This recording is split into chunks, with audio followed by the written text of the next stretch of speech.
Hey, what's going on? Who that nation? It is yours truly, TJ Jones. And yes, I am the host of the State of the Saints podcast, giving you all the State of the Saints podcast halftime report. The New Orleans Saints are all tied up with the Atlanta Falcons by a score of 17-17. This has been an exciting game, and I think it's what we expected. Neither team wants to bow down or surrender. Both teams are doing some things really well, and they're taking advantage of opportunities that are presented to them. The Atlanta Falcons have done a really good job at exploiting some of these matchups with the Saints defense.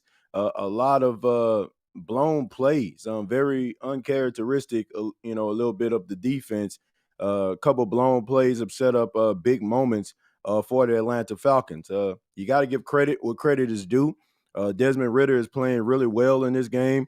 Right now, his stat line consists of 14 to 16, 231 yards, and 2 touchdowns.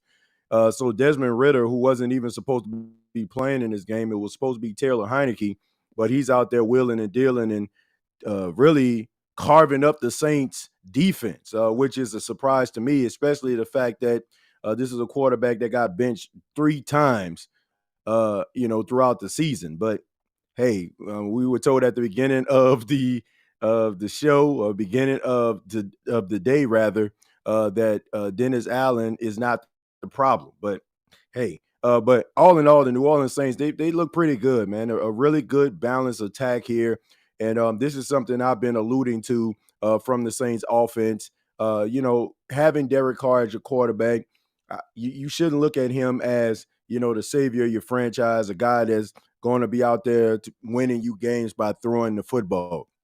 But he is a guy, if you run the football effectively, have a balanced attack, he can get the ball into the hands of the playmakers. And I think that this is the recipe for success going forward, as long as Derek Carr is your quarterback, having a good running attack. And the Saints have been running the ball well. I will say this offensively. I think Pete Carmichael is doing a really good job offensively, man, calling this game. If I had to compare both sides of the football, I would say Pete Carmichael looks better calling plays than Dennis Allen does in this game. But I mean, Derek Carr, he does look good in this game. I mean, if you're Derek Carr detractor, you don't really like him that much. I can I can understand. He left a lot to be desired throughout the season, but he's playing really well right now, and he's getting the ball to the open guys, and he's creating spaces. He's not just looking for the check down. He's throwing the ball down the field. And also, who is looking really well is running back Kendre Miller. Kendre Miller, who has been dealing with injuries throughout the season, but right now he has 7 carries for 38 yards, and he really put forward a really good effort. That was all him for the touchdown that he had. And also the wide receivers of the New Orleans Saints, Chris Olave, 2 catches for 30 yards. Taysom Hill has been really active in this game, running the ball 4 times, catching the ball 4 times. He has 4 carries for 19 yards. You have Taysom Hill, 4 catches for 28 yards. Rashid Shaheed taking advantage of opportunities. A.T. Perry got the 18-yard touchdown early in the game to tie the game up at 7. Right now, it just seems like this is the battle of wits. It's going to come down to which team is going to make a mistake. Both of these teams are evenly matched. Both of these teams know what's at stake, and it's for the taking. I mean, I'm watching both games on simulcast, and I'm watching Carolina. I mean, Carolina had opportunity to go up in this game. DJ Shark tried to dive for the pylon. The ball bounces out the end zone for a touchback. So right now the score is 6-0. But the way that they're playing defensively and the pressure that they're putting on Baker Mayfield, if Carolina can maybe score a touchdown or maybe sustain a couple drives that end in field goals, they can tie this game up.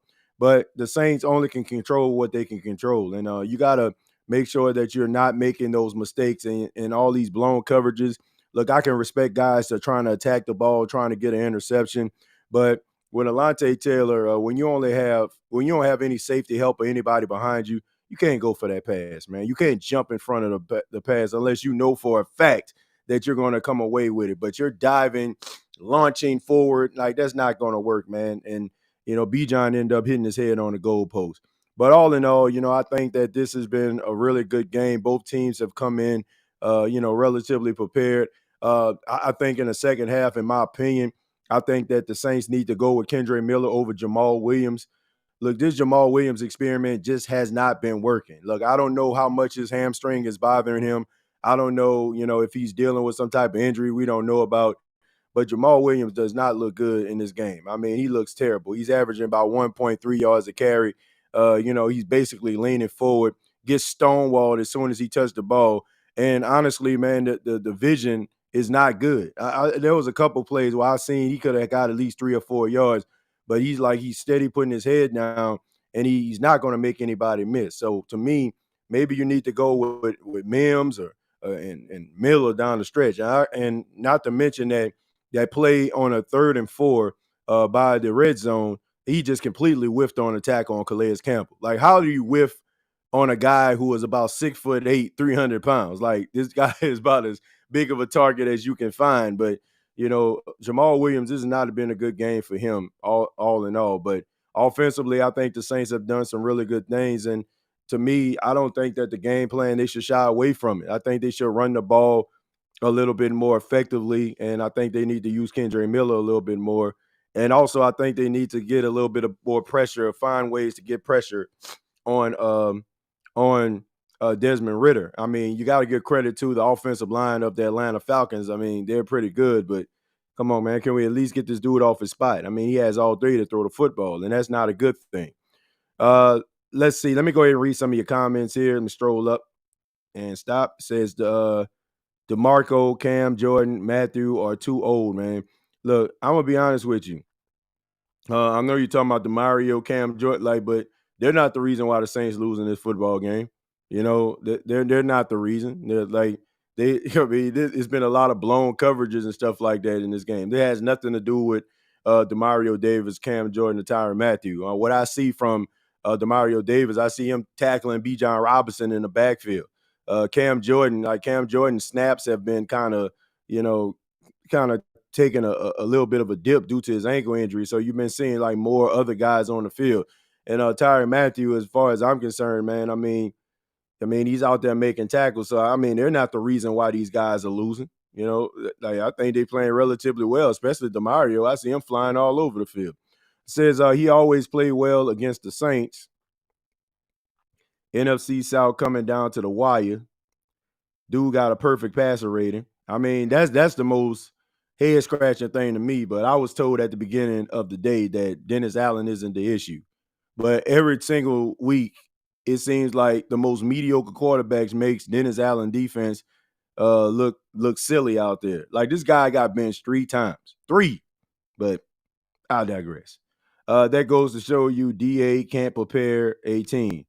I don't want to say he can't prepare. Like, they prepared for this game. It just, I mean, he's getting outwitted. Like, look, that all that motion and stuff like that, all those things, like it bothers him. Like, his defense, to me, they thrive when they have a stationary target. Like, if a quarterback can move around in the pocket a little bit, if they got a quarterback that can roll out like Desmond Ridder can, it's gonna give them fits because it can extend plays. His defense, to me, thrives when they have a stationary target. When guys aren't going anywhere, when they can kind of just keep on trying to bull rush towards the quarterback, that's when they thrive. When they got a quarterback that can move around in the pocket and he can run if need be, he struggles. And that's just a fact. Carmichael is like a man doing the same thing, expecting a different result. I think Carmichael is calling a pretty good game. I mean, honestly, I don't know. Like, to the game, the plays that he's calling today aren't bad. Like, the only thing I see wrong offensively to me is Jamal Williams. If he's running the ball with Kendra Miller, is results. If he's running the ball with Taysom Hill, is results. If they throw the ball down the field, guys are catching it. Like, it is resulting in a plus play or a first down. So to me, I ain't got no problem with the way Pete Carmichael is calling this game today. I think he's doing a good job. Jamal Williams is looking terrible out there, and he's making a lot of mistakes. And if the Saints are smart, I'm upticking Kendra Miller in the second half. Dennis trying to have nuts today.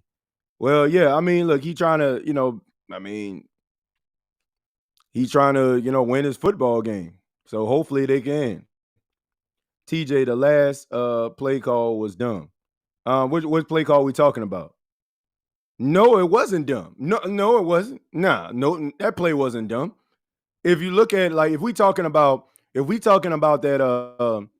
Taysom Hill play, that was not dumb. Like go back and watch that play. The reason why Taysom Hill did not get a first down or close to the first down is because Jamal Williams whiffed on the tackle. He whiffed on it. Like he jumped, like this dude like leaped right in front of it. And I get it, right?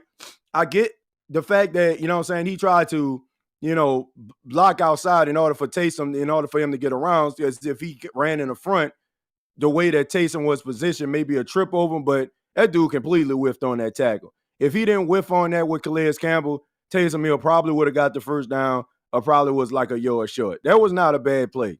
I mean, that was a bad block. That was a terrible block. But that was not a bad play. And then on top of that, look, hindsight is 2020 at the end of the day. Taysom Hill been running the ball effectively with the QB power all day. So that, I mean, hey. But the second half that just kicked off. We'll be back for the post-game show. I hope everybody enjoyed the second half. Hopefully the Saints can get it done. Till next time, all I got to say is